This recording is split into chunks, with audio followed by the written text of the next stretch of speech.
Welcome to Blended Healing.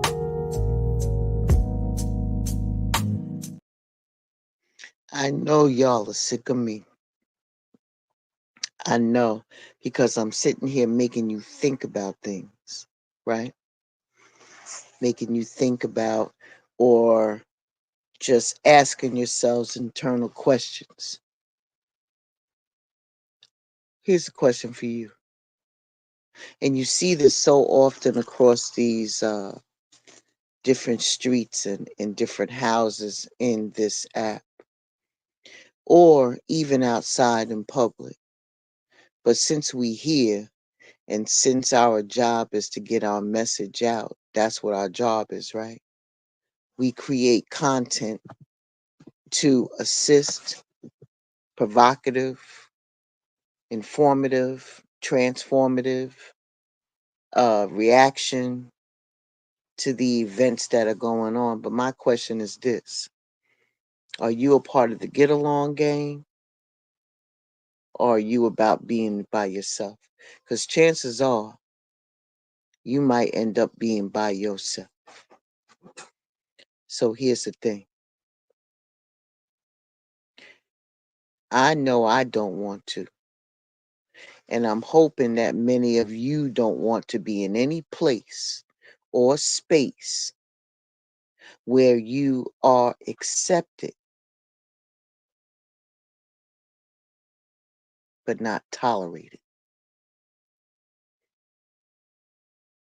or in any place or space where you're just not good and healthy fit for that space.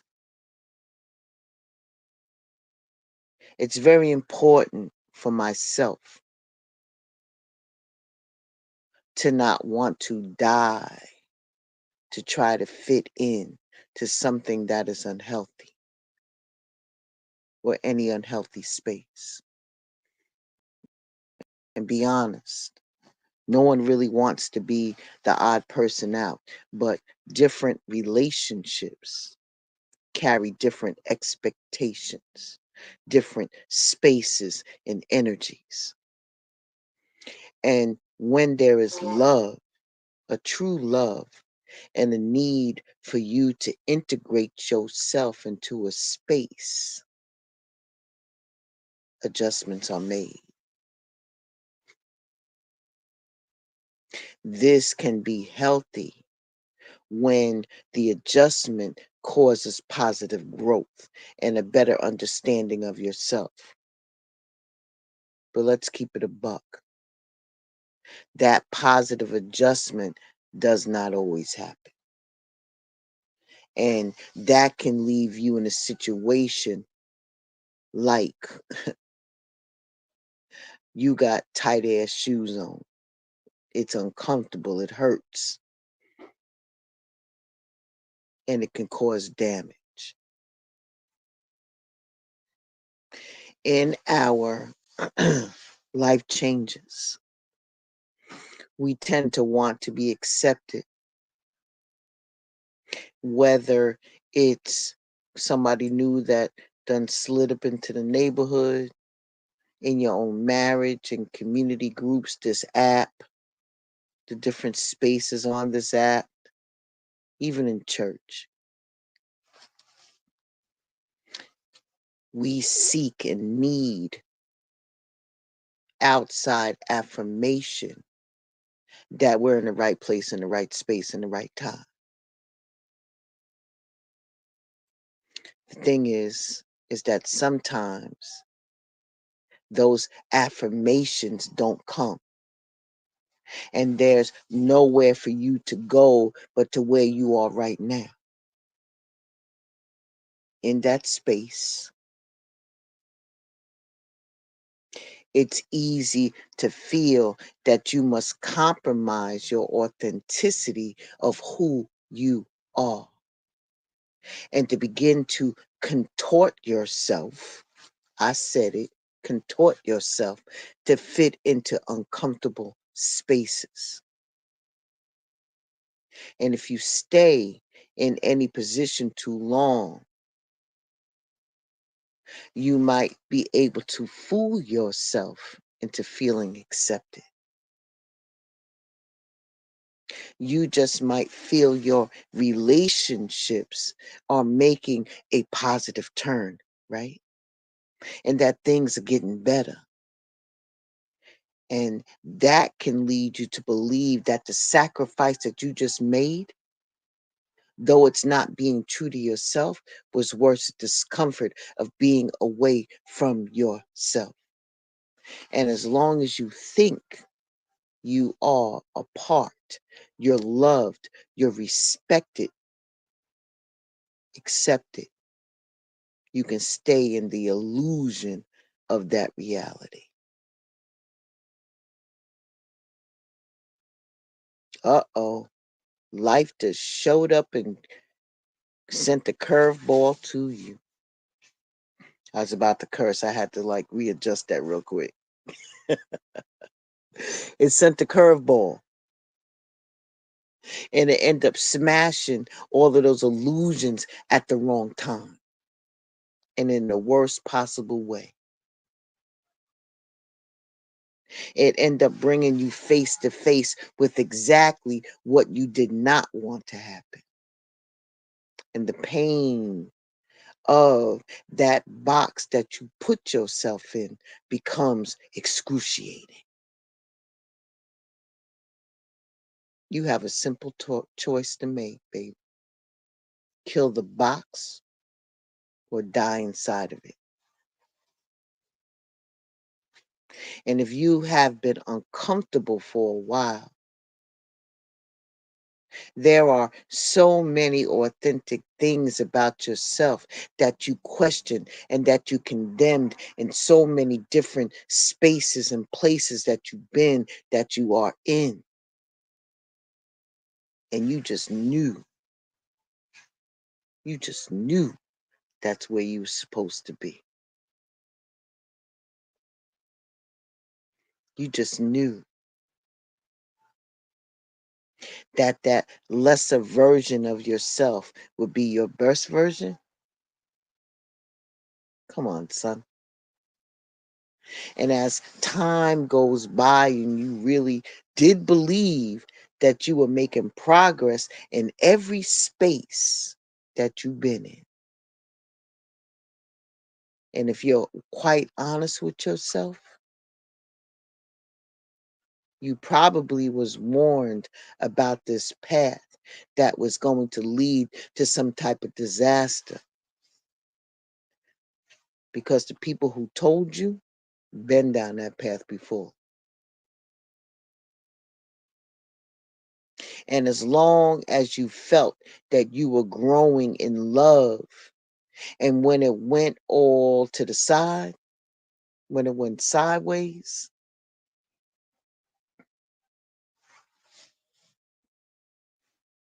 you just can't even believe that you ever been so wrong. You see, pain and trauma will show itself in the worst way. You will lose something and it will continue. And the truth of it is found its way to the surface, right up in your face. And if you don't know if it was more about the hurt of some of the relationships that you have and that you valued had not been genuine, or if it was more about hurt because you turned on yourself for that foolishness.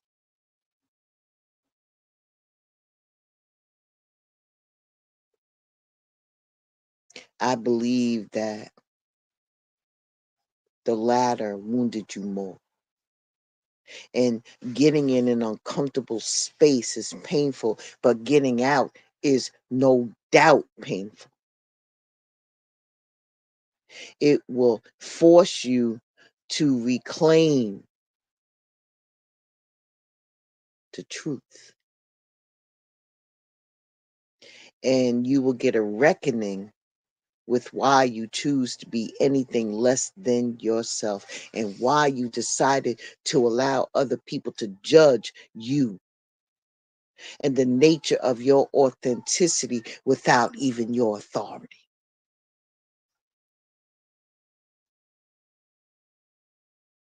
Nobody wants to lose people that you love. Nobody wants to lose the world of the illusion that they're in. And maybe some of y'all can relate to this. I don't know. But the bottom line is that when the realization that you were not going to lose anything because you found yourself.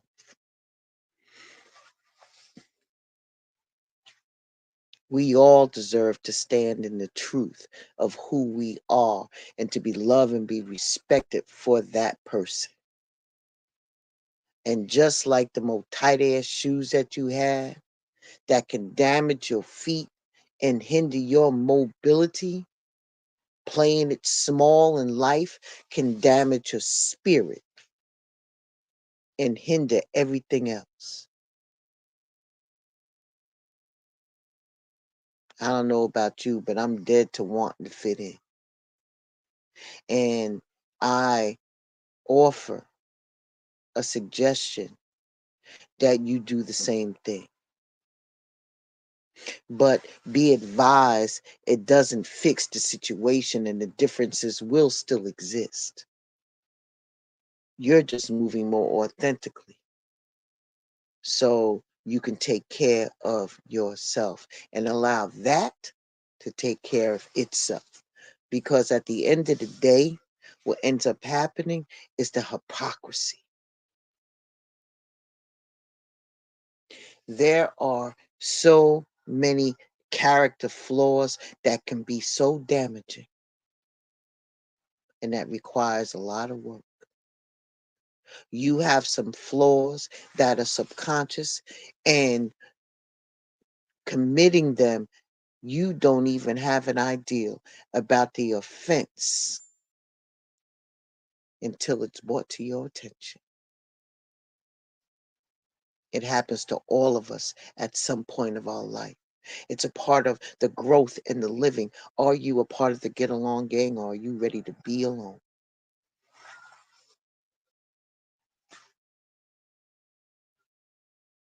We can agree to disagree that there are offenses and flaws that are known, and they're ugly beyond the words that we can say about it.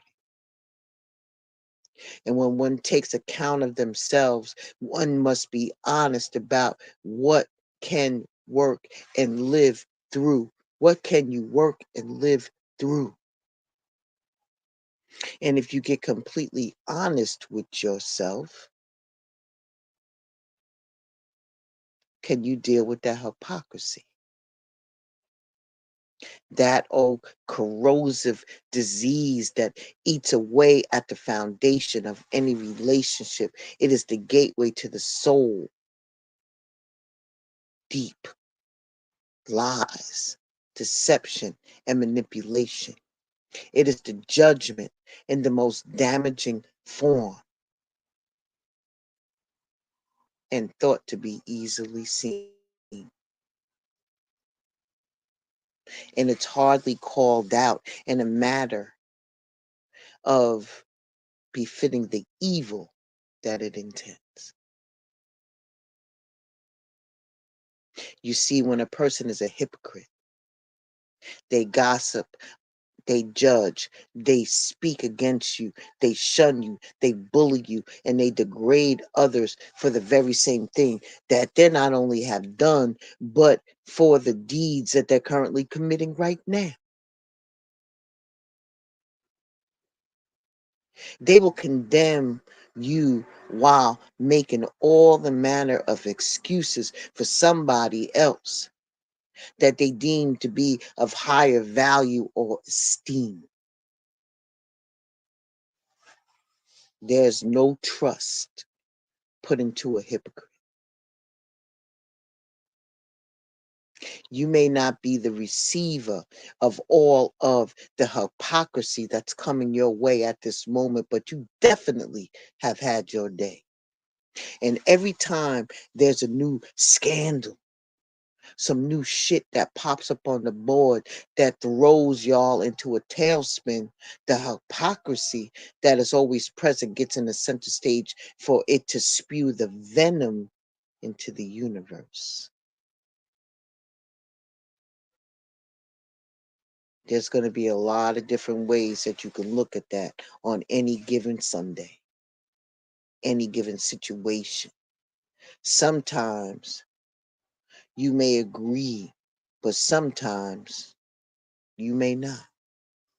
But the hypocrisy is so loud because among those indeed know better or boast so much about what is righteous that they should know better.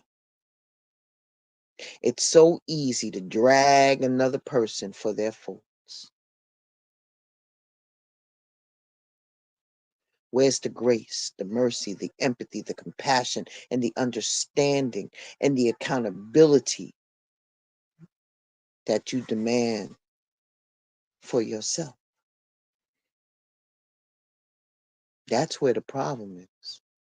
You see, a hypocrite will never get what they expect. As a matter of fact, they are banking on others forgetting or so understanding that their sins will continue to go unmentioned. And that's got to come to a stop. The only way a hypocrite will ever learn that what they do is absolutely unacceptable is to have their own hypocrisy exposed.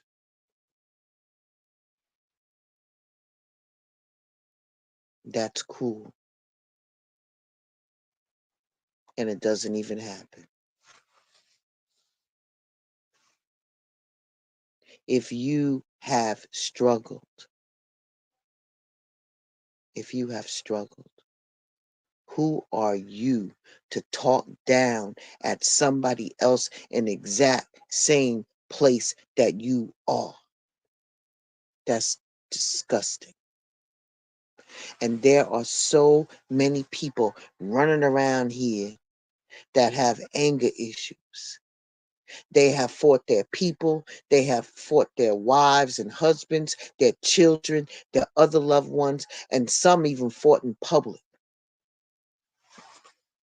There are people that have been charged with battery and assault, calling the laws, calling CPS.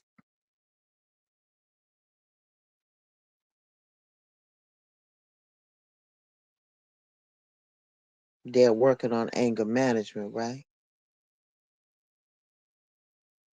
That's a positive thing.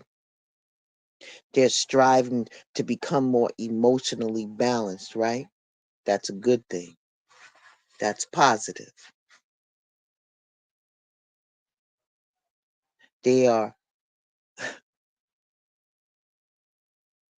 but some of the same people that want to discuss the slap in your face. Let's be clear about some of the same people that want to hold other people accountable, that beat up on their own family members in private and in public and were never arrested. Some were not accountable. And they are in no position to speak on other people. We live in a world where free speech allows one to get on social media and anywhere else and spit out the hypocrisy without even having any type of restraint. Just know that there are people that you know that are watching the hypocrisy happen, and they know you're fully aware.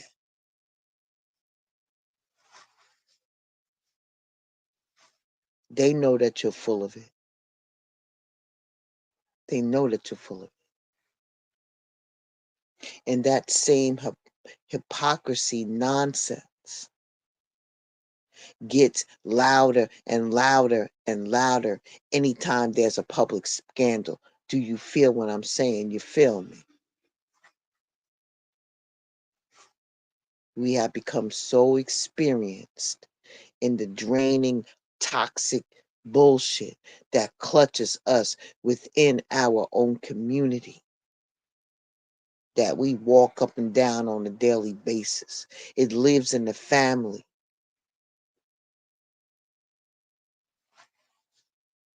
Where there's no accountability and responsibility.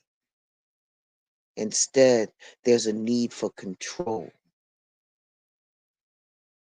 We see it in our churches, in our community, on this app, in real life, in real time.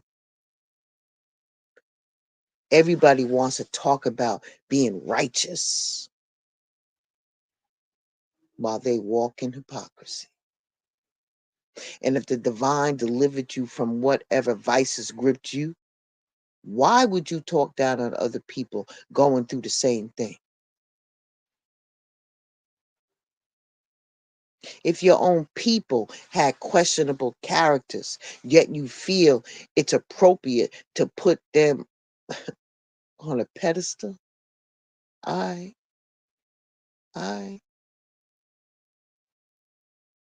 to the cost of what? Losing your own credibility when you hold somebody else accountable in such a way? Or, say, for instance, someone doesn't have to be held to account for doing the same shit.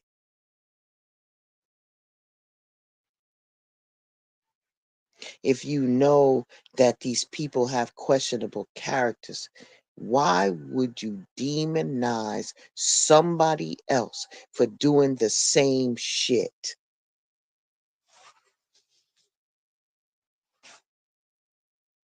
Hypocrisy is everywhere, baby. And you can't see straight for the ugly it creates.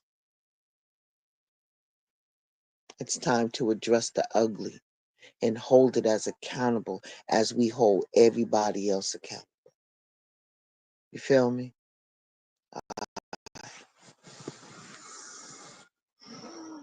Are you the get along game or you ready to be alone? That's the question. I'm done. I'll talk to y'all later. Be well, stay safe. Ashe and deep out. Have a blessed day.